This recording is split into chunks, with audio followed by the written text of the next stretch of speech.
Hey guys, yola, welcome back to my YouTube channel once again. In today's video, I am going to be showing you guys how to cut a straight palazzo trouser with an elastic band for a plus size. If this is your first time of coming across my video, thank you for stopping by, and for my returning subscribers, thank you all for always coming to watch my videos. Please don't forget to subscribe and also like this video because I know you're going to like it. All right, thank you very much. Let's get to it. I'm making use of 3 yards of fabric for this trouser. Yes, I'm making use of 3 yards of fabric, and you'll remember that we're going to be putting elastic on this trouser, so I'm going to be measuring out 2 inches for the elastic band. That's where we're going to be passing the elastic band. So I marked out 2 inches for the elastic band. So after marking out the lines, I'll go ahead and connect the lines.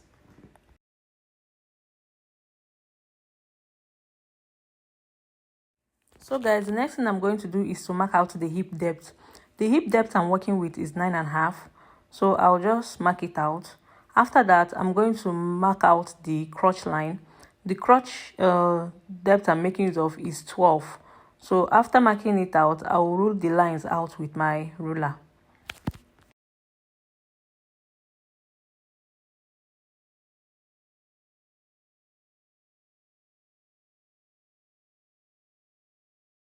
So guys, on the crotch line, on the hip depth, I'm going to measure out the round hip measurement.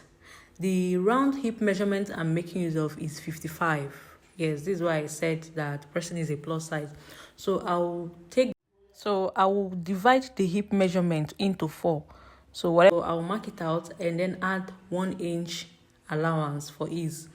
So that's measurement I got on the hip. The measurement I got on the hip part, I'll take it up to the waistline. Yes, that line there is going to serve as our waistline. So the measurement I got on the hip, I'll take it up to the waistline. The reason I did that is because I'm going to be adding an elastic band. So that side, the waist part has to be SS. So I took the measurement from the hip part up to the waist part. So after that, together with the 1 inch for ease that I added on the hip part, so I took everything up to the waist part. So after that, I'll go over to the crotch line. On the crotch line, I'm going to measure out the round lap measurement on the crotch line, the round lap. So if you don't know how to take trousers measurements, you can go to one of my videos. I uploaded a video on how to take full body measurements, both trouser and everything. So you can go and watch and see how to measure the round lap measurement. So I will divide it into 2. The round lap you're dividing into 2, you're not going to divide into 4. So I divided into 2 and then I marked it out on the crotch line and also added 1 inch for ease. Remember, the round lap measurement you divide into 2, not into 4.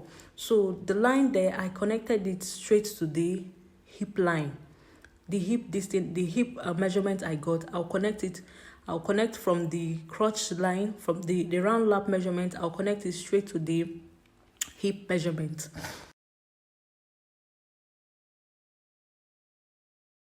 Then I'll also connect the line straight to the waist, straight to the waist measurement. I'll just connect this way.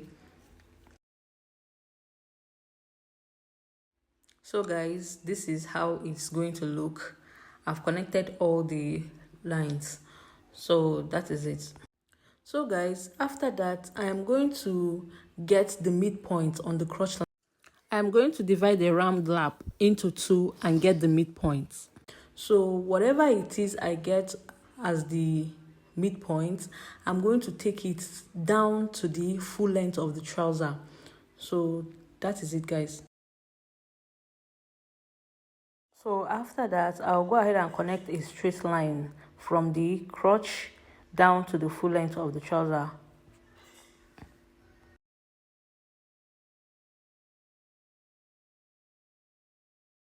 So on that straight line, on the straight line that we got, the midpoint of the crotch line down to the full length of the trouser, that line I connected, we're going to get the midpoint. Starting from here to the length of the trouser, we're going to divide it into 2.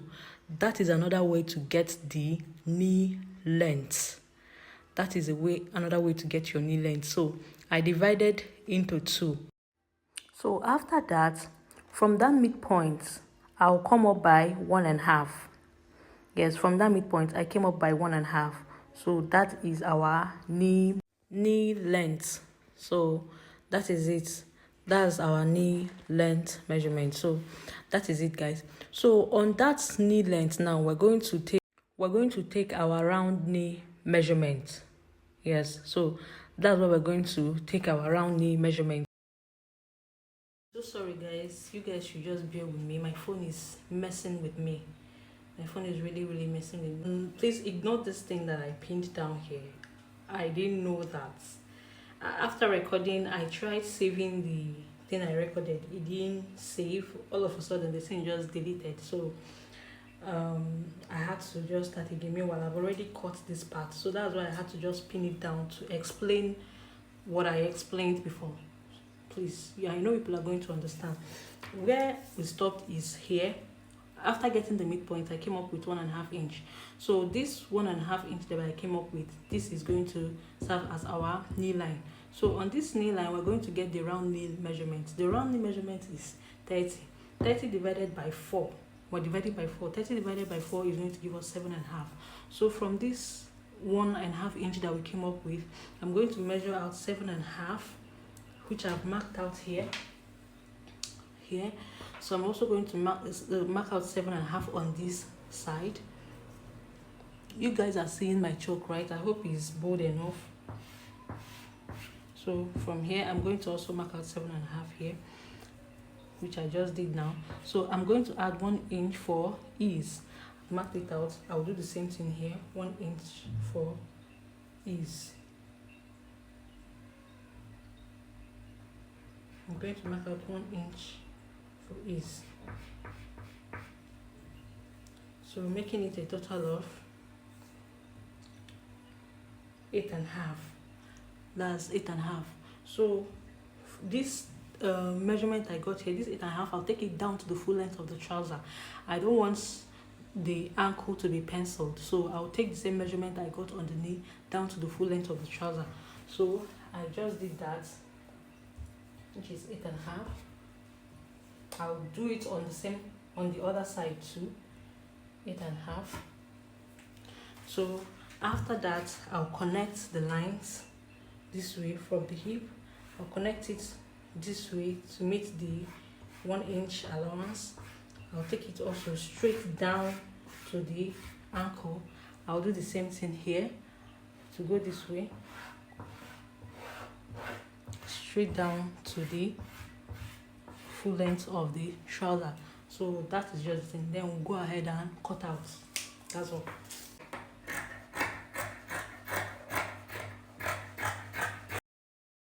So guys, this is it for the front.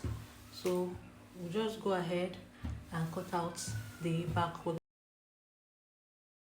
So for the back crotch line, we're going to extend it with 2.5. Yes, I extended it with 2.5 because this is a plus size. If it's an average size, you can make use of 2.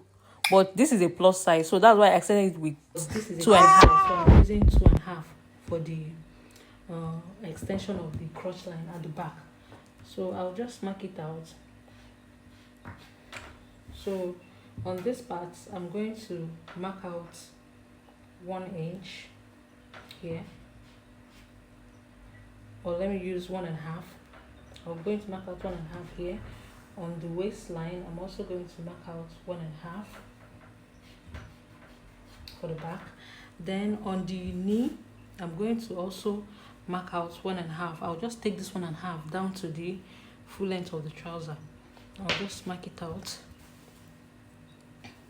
Then the full length of the trouser, I'll also mark out 1.5. So I'll connect the lines.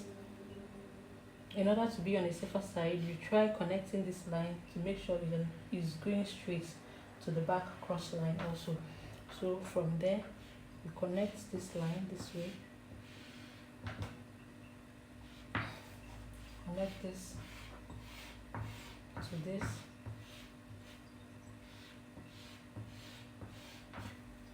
From here, connect to this 1.5 here, and also take it down to the full length. So this is it for the back. This is it for the back. So we'll just go ahead and cut out.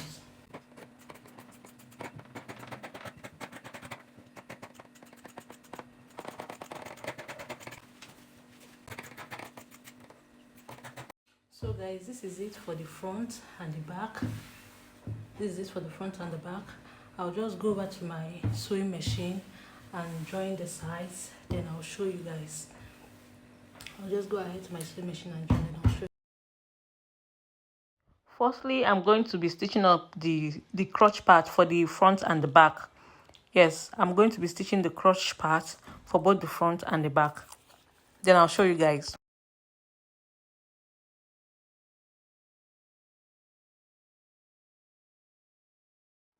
So guys, the next thing I'm going to do now is to sew down the two sides using 1.5 inches to sew it down. So that's the next thing I'm going to do right now. I'll just sew down the two sides using 1.5 inch. Yes. So guys, I am done joining the sides. So the next thing I'm going to do now is to fold the 2 inches that we left for the elastic band. I'm going to fold it in, sew it in, leaving like 1.5 inch allowance so that the elastic will be able to pass through. Yes, because the elastic band I'm making use of is the 1 inch size. Yes, so I'll just fold it in a way that the elastic will be able to pass through the channel. So I'll just... Okay guys, I'm done stitching it down. Yes, look at how it looks. Very neat. It looks very neat. So that's how your own should be. Very neat as well. You just sew on a straight line so that it will not look rough. So I'm done stitching it out, but I didn't stitch up everything. I left a space where the elastic is going to pass through.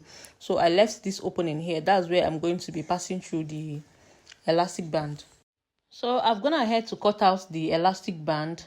To know the measurement of the elastic band you'll be using, just get your waist measurement and minus 7 inches from there, 7 or 6 inches from the elastic. To cut out your elastic band for the waist, you're going to measure out your waist and minus 6 or 7 inches from there, then cut it out. That is what you're going to be putting in the waistband. So I'll just go ahead and fix it in.